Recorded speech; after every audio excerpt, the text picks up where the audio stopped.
Switching gears now to words that can have a major impact on our children, especially on their mental and emotional health. And according to the Youth Truth Student Survey, verbal harassment is the most commonly reported type of bullying. That includes name-calling, unwanted teasing, being made fun of, or even having rumors spread about others. So whether you're a parent or you're a friend or you're a classmate, experts say that it's really important to show our kids how to navigate hurtful language. Psychotherapist and author Niro Feliciano joins us now. Niro, it's always wonderful to have you here in studio with us.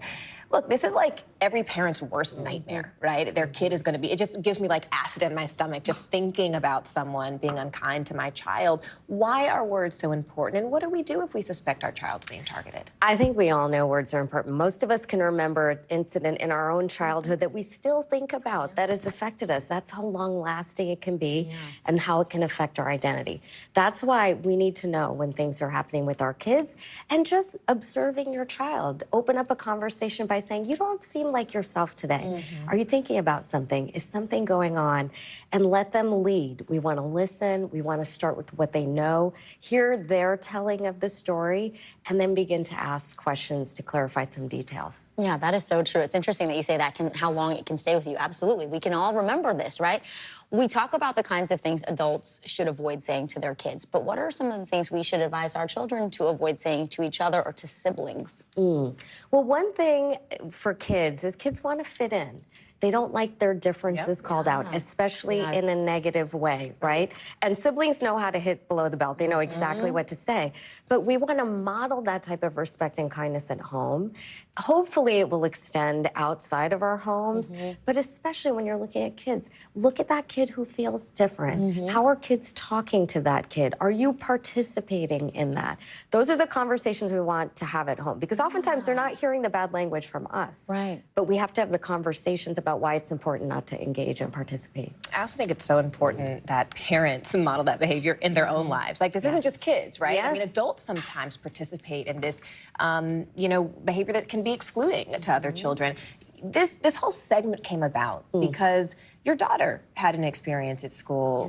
What happened and how did you help? So with my kids being half Puerto Rican and, my husband is light-skinned, they're often called names that refer to this biracial identity. All of them have gone through it. Carolina was called an Oreo, which is dark on the outside because she looks like me. She stayed right there. And light on the inside. So she came home upset about this. But, she's my fourth kid, so I've been through this. My anger didn't come out like it did with the first kid. I just said, tell me about it. How did you feel in that moment?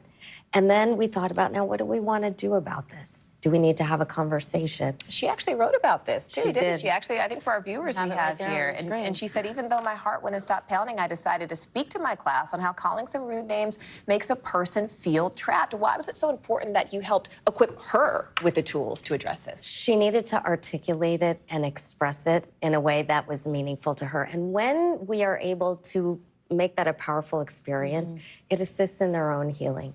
And she knew she was making a difference to prevent it, perhaps, for someone else. We love it. Carolina, will you just come in here so we can say goodbye to your mom? And thank you for being so brave and writing that essay. How did it feel to say it out loud? It felt like sort of good to let it off my chest after writing it.